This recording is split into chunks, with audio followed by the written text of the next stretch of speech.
On a ridge above the Portage Canal, near Hancock, stands the framework of a once dominant copper operation, the Quincy Mine.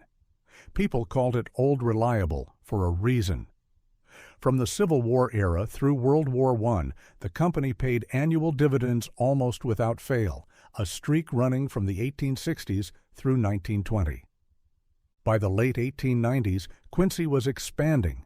It had leveraged the Pewabic lode, an amygdaloid copper body that crossed its ground, and then consolidated neighbors, Pewabic in 1891, Mesnard and Pontiac by the decade's end, and later the Franklin. Those moves helped Quincy outlast most Keweenaw competitors. This growth showed up on the hill. The company built hundreds of houses, schools, and a full set of services, shaping a company town above Hancock.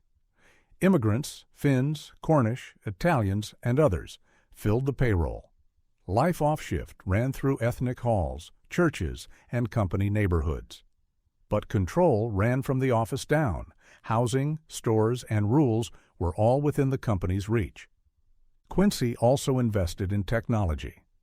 In 1901, the mine adopted underground electric haulage, swapping animal power for locomotives and steel cars, an efficiency jump that sped ore to the shafts.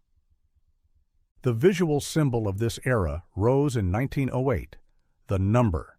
2 Shaft Rock House, a steel-framed giant that combined hoisting and crushing in one structure. From here, ore rode out to mills and smelters. The number 2 became Quincy's deepest, reaching more than 9,000 feet along the incline and 6,225 feet below the surface. To beat gravity at that depth, Quincy built a new hoist house in 1918 for an engineering headline. The Nordberg steam hoist, the largest mine hoist in the world at the time. With a 30-foot drum and massive cylinders, it served the 2 incline skipways of shaft number 2, designed for high-speed, heavy lifts. Published specs put cable speeds at roughly 3,200 feet per minute, over 30 miles per hour. At street level, Quincy kept more value in-house. Across the canal at Ripley, the Quincy Smelting Works opened in 1898 to 99. For decades, it processed Quincy's output and handled work for other mines. The complex later closed in 1971 and, unusually, was left largely intact, a rare survivor of copper smelting architecture. All of that scale depended on labor. Work underground meant heat, dust, noise, and risk, long hours on the drill and shovel. In 1913, management pushed one-man pneumatic drills to replace two-man teams. Miners saw a higher risk and job loss. That summer, Quincy workers joined thousands across the range under the Western Federation of Miners in a walkout for safer equipment, better pay, and an 8-hour day. The strike lasted 8 months. Ruther.Wayne.edu. The strike's most painful moment did not happen at a shaft. On Christmas Eve 1913, in Calumet's Italian Hall, a false cry of fire in a packed holiday party sparked a crush on the stairway. 73 people died, 59 of them children. The causes and culpability are still debated, but the loss is not. When the strike ended in 1914, the key demands were not met. Many miners left for Detroit's factories. Others returned to work on the company's terms. Production moved on, but the social fabric had changed. Through the 1910s, Quincy still posted big numbers. By 1910, the mine had produced on the order of hundreds of millions of pounds of copper across its long run, and the number 2 shaft kept reaching downward. But price pressure mounted after the war. As copper fell in the 1920s, high-cost deep mining in the Keweenaw struggled against newer Western operations. The dividend streak ended by 1920. The risks never left. On October 29, 1927, a fall of rock in the number 2 shaft killed 7 men, one of the period's worst on-site incidents at Quincy. Then came the final blow. As the Great Depression deepened, demand collapsed. Quincy stopped producing copper in 1931. The shutdown date sits in company and local records.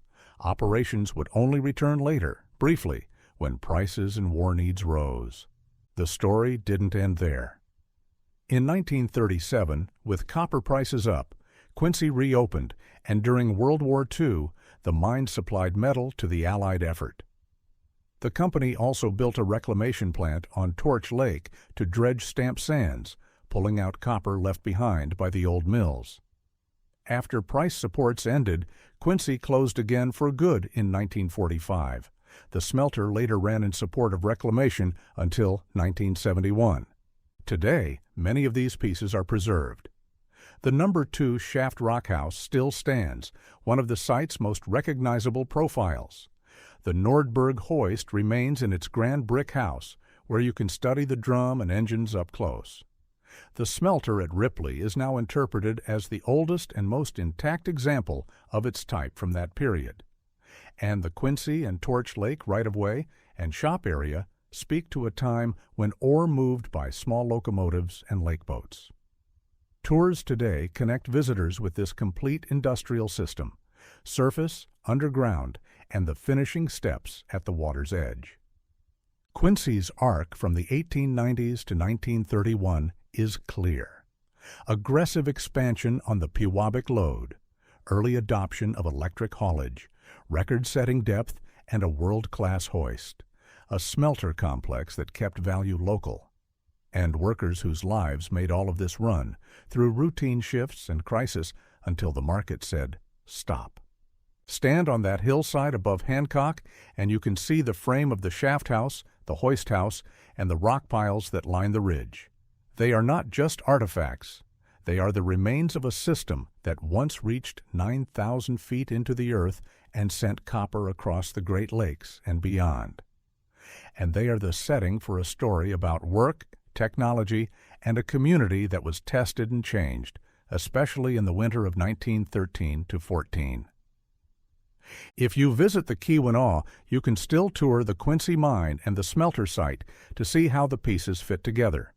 It's a direct look at how Michigan's copper country powered a nation and what it cost.